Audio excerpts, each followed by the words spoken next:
Two more college football coaches bite the dust.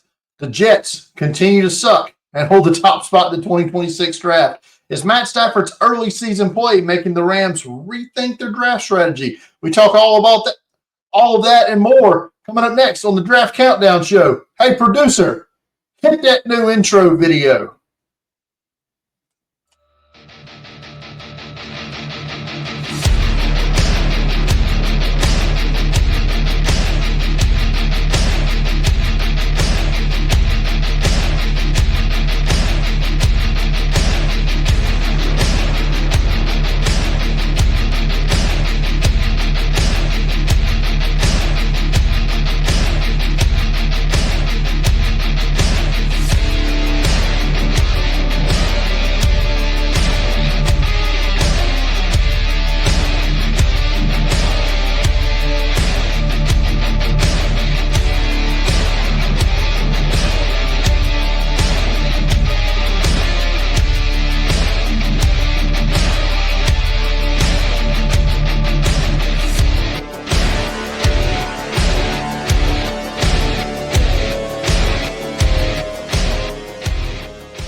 Hello, everyone, and welcome to this week's edition of the Draft Countdown Show. I'm your host, Brian Bosarge, and I'm here to tell you we are 182 days away from the 2026 NFL Draft. And for discussions about the NFL Draft and all things football and more, you need to join the Draft Countdown Discord. You can do so by scanning that QR code above my head here, or you can go to draftcountdown.com, top right corner of the search bar, and there's a link there to join the Discord, or you can search the link below.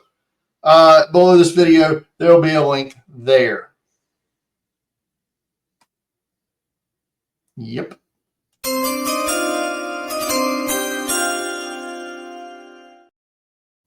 All right. As what seems to be now the weekly portion of talking about college football head coaches that have been fired, Florida firing head coach Billy Napier this week. Napier finished his Florida career with a 22-20-23 record over 4 seasons, including 3-4 this season. They got a bye this week before playing Georgia on November 1st. Napier's owed a buyout of about $21 million, half of which is due in 30 days with no offset language. So Napier's going to land on his feet somewhere, probably at the Group of 5 level, if I had to guess. But he'll have another job here soon. Where's Florida turn? Chris Vanini of The Athletic says names to watch. I mean, the name that everybody's going to talk about is Lane Kiffin, the head coach of Ole Miss. SMU head coach Rhett Lashley's name being bandied about. Missouri head coach Eli Drinkwitz. Washington head coach Jed Fish, who's a Florida alum. You got Tulane head coach John Summerall. USF head coach Alex Golesh. Other names I don't think will be in play, but he mentions Clark Lee, the Vandy head coach, Brent Key, the Georgia Tech head coach, and the 1 week unemployed James Franklin. Also in college football head coach firing news, Colorado State let go of Jay Norvell after a 2-5 start this season and an 18-26 record over 4 seasons in Fort Collins. Some potential candidates to watch at Colorado State, also from Chris Vanini of The Athletic. UCLA interim head coach Tim Skipper, if he doesn't coach his way into the full head coaching job with the Bruins. He's a former Colorado State assistant. Michigan running back coach Tony Alford gets some run here. He's a former Colorado State player, as well as Missouri offense coordinator Kirby Moore, brother of Kellen Moore, who's the current Saints head coach.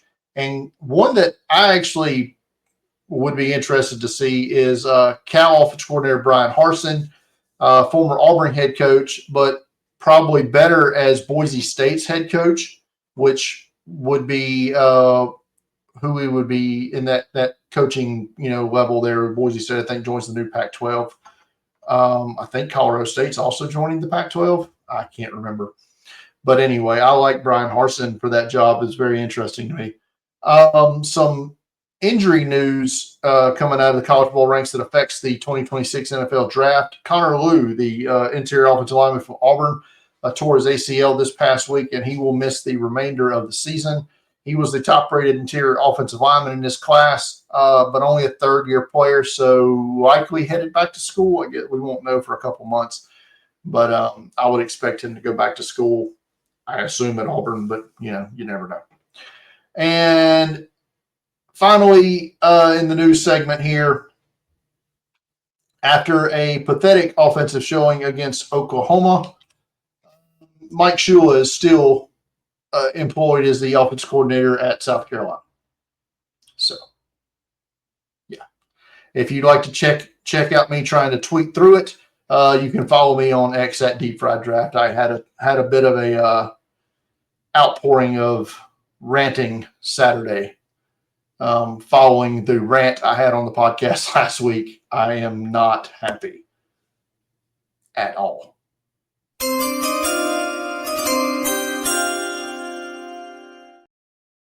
All right, time for the top 10 draft order for the 2026 NFL draft. And like I said in the opening, the Jets still hold that top spot. 0-7. Not looking great in Jets land. Their starting quarterback is terrible. Their backup quarterback is terrible. Whole team looks in rough shape, to be kind. Currently in the number 2 spot, Miami. They are joined in 3 and 4 by fellow 1 and 6 teams: Miami, New Orleans, and then Tennessee. That's 2, 3, and 4. The Dolphins, Saints, and Titans. 5th currently is the Ravens at 1 and 5. They were off this week. 6th spot right now, the Cleveland Browns at 2 and 5. Matter of fact, 6 through 9 are all 2 and 5 teams. The Raiders picking 7th right now. 8th is the New York Giants. The 9th spot being held down by the Arizona Cardinals. And wrapping up the top 10 after their loss last night to Seattle, the Houston Texans are 2 and 4. Just outside, the Bengals and Commanders are 3 and 4 as well. So Jets still hold the top spot, but we got a long way to go, right? We're only 7 weeks into the season. We got 11 more weeks to go. Things are going to change for sure.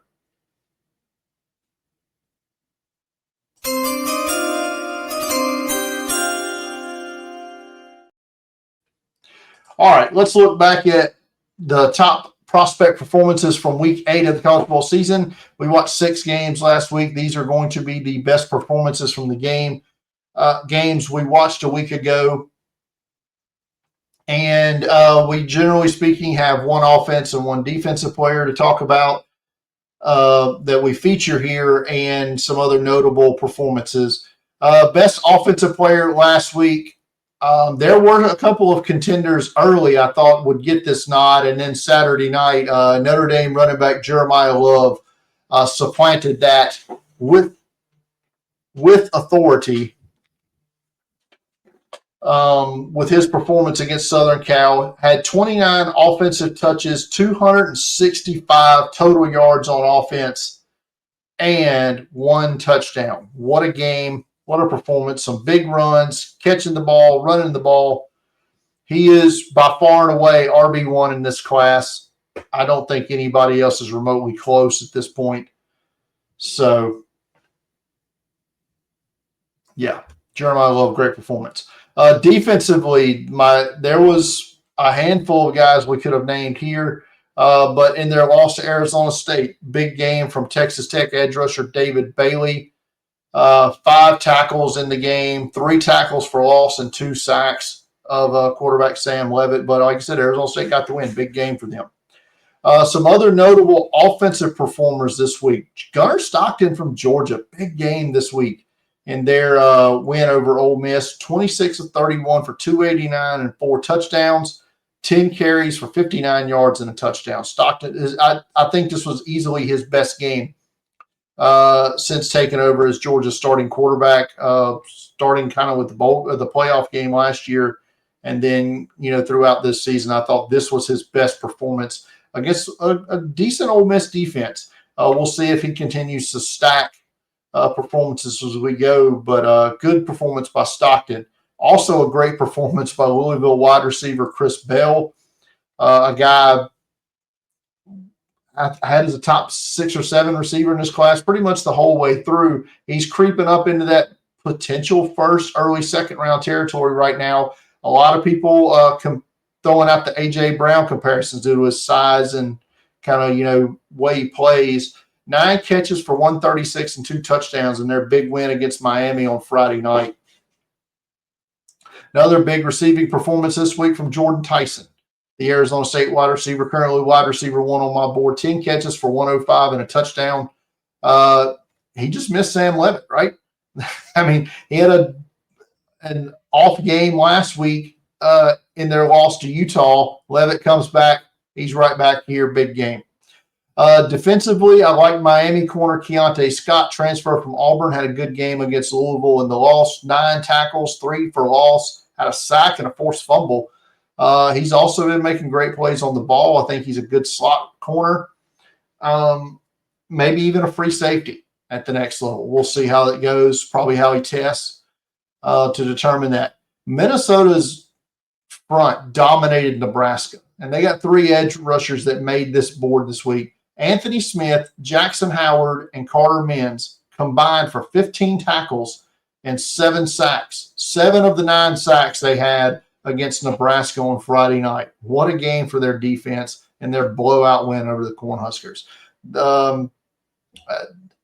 TBD on the draft status of some of these guys. I know Howard and Mins, I believe, are 3rd-year players. Anthony Smith's a 4th-year player. So I'm not even sure any of them are going to end up in this draft class, but a great game against Nebraska.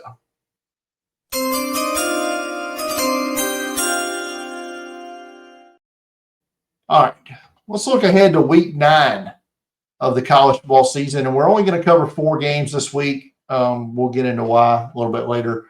But week 9, we're going to start off 2:30 on Saturday on ESPN. This is where College Game Day is going to be. Who would have thought that before the season started? Missouri at Vanderbilt. College Game Day in Nashville. A top 10 Vandy team. Crazy. The Commodores' offensive line has been stout all season long. They're going to have their hands full with Missouri's pass rush. Damon Wilson, Zion Young, who had a huge game last week against Auburn. Diego Pavia, the quarterback from Vandy, we talked about him last week on the show. He's a gamer, but I don't know how much of a pro prospect he is. Regardless, this should be a fun matchup. A good game to watch, 2:30 on Saturday. Also at 2:30 on Saturday on Fox Sports 1. And I'm going to preface this by saying these next 3 games we're talking about are teams that are going to be low on prospects, but it's teams I want to watch at least once. So for reasons, again, we'll get into in a little bit. I want to get some lesser games in the rotation this week. So it's San Diego State at Fresno State on FS1 at 2:30. Both teams seeking bowl eligibility with the win. The Aztecs under new head coach Sean Lewis, who was demoted as OC last year at Colorado for reasons. It's Colorado. It's Coach Prime. But they've been a fun team on offense this year. A lot better offensively than they have been in years past. We saw Fresno State earlier this year in a loss to Kansas. They're led by Kurt Warner's son, EJ, at quarterback, who's had a decent season so far this year. 3:30 p.m. on the CW, Toledo at Washington State. And this game is solely to get my eyes on Toledo safety Emmanuel McNeil Warren, who is really good. And if you haven't had a chance to watch him yet, tune in Saturday to this game at Wazoo. He's played his way into a top 100 pick and could end up in that second round range. Toledo also has a pair of prospects on the Bruce Feldman freak list to keep an eye on. Tight end CC Aziram and linebacker Chris D'Apollonia to watch. Wazoo light on prospects, but I do like their interior offensive lineman AJ Vaipulu is the late round option. Finally, 7 p.m. on ESPNU, North Dakota State at South Dakota State. Probably going to be the only FCS game I watch all year. These two, as usual, are two of the top teams in the FCS. As a matter of fact, they are 1 and 2 in the FCS. For the Jackrabbits, quarterback Chase Mason leads the way. For the Bison, it's quarterback Cole Payton. He's completed 75% of his passes this year, 1,565 yards, 11 TDs to 1 pick. He's also got 71 carries for 475 yards and 6 scores. His favorite target is Bryce Lance at wide receiver, the younger brother of Trey Lance. Lance had 75 catches for 1,053 last year and 7 touchdowns. This season, he's hit on bigger plays, catching 26 balls for 534 yards. That's a 20.6 yard per catch. 4 touchdowns. He also has a rushing touchdown this season. So Peyton and Lance, the two to watch for North Dakota State. Chase Mason, the quarterback for the Jackrabbits, the one to watch for them.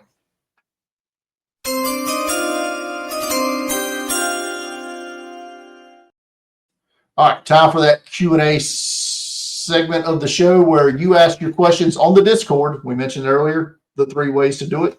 There is the QR code right here. Scan that now, or click the link down below this video, or go to draftcountdown.com, top right corner of the search bar. Go to the podcast section of our Discord after you join and leave a question there. I will answer it on each and every show. Any questions you have, I'll answer on the show each and every week. We have a show. So, Bubba asks, the Rams are in Super Bowl win now mode, and Matt Stafford still playing at an MVP level. They will have 2 first-round picks this year. What do you see them doing? So the Rams are in a bit of a spot, a weird spot, if you will. As of this week, both of those 2026 ones are the Atlanta pick is 14 right now, and their pick is 23rd as of time of this recording. Stafford's going to be 38 next season, coming off a back injury this year that reportedly had a lot of people in LA worried about this season. Unfortunately for LA, if the plan was to take a quarterback in 2026, they're going to likely have to package both of those first and more to go up and get one. The more probable scenario is that they use the higher of the 2 picks that they end up with on the offensive line or a defensive back and maybe trade out of the other, not dissimilar from what they did last year, and hope that you can get a 2027 first in a trade back scenario and try to play quarterback roulette again in 2027 if that's what they choose to do. I would be surprised if they used both of them unless they use them to package and go up, like I said, into the top 10, high in the top 10, if that's what they want to do to get one of the quarterbacks this year. But if Stafford's feeling up to it and he continues to play at this level the rest of this season, and, over the offseason, you feel good about it, yeah, punt, come back in 27, see what happens. That's what I feel about that. Zach asks, what are the odds that Cincinnati moves on from defensive end Trey Hendrickson in season? I'm going to put that at about 20%. This is based on multiple factors. One, historically, the Bengals have been hesitant to unload players in season. The last 2 years, they've traded for players in season, which is shocking, to say the least. Those have been wildly different, but they're very reticent to unload players. They've done it before with Carlos Dunlap and a few others, but like I said, it usually doesn't happen. The other factor is, are they out of it? I don't know. They're 3-4 right now. They're essentially a game and a half behind the Steelers with the one win that we'll play again, obviously. But if they stay in it, if Flacco plays like he did Thursday night and continues to play that way, their schedule is not that tough the rest of the way. So if they can stay above water, hang in that 500, one game above 500 mark, especially around the deadline and just past it, until, they're optimistic Joe Burrow comes back week 15, week 16. I don't think they will unload Trey Hendrickson because their pass rush in the game against Pittsburgh Thursday night was trash. Trey Hendrickson is their pass rush. Despite the fact they drafted Miles Murphy in the first round, they drafted Shamar Stewart in the first round, they drafted Joseph Osai in the third round. None of these guys get after the quarterback at near the pass rush win rate that Trey Hendrickson does. He's one of the best in the NFL at that. I also think there might be other pass rushers hit the market as well that might maybe offset. There's rumors of Max Crosby being on the market right now. I don't know how true that is. I don't even know how tradable his contract is, to be honest. Trey Hendrickson does have a very tradable contract, as he basically has half a season left, and then he's a free agent. So it just depends. Also, it depends on what the return is coming back to the Bengals, right? Because anything less than a third-round pick, at this point, I would just assume play out the string, right? Get that third-round pick, the comp pick in 27, if that's what you're going to do. So losing him. So I put it at about 20%, about a 20% chance that Hendrickson ends up on the move.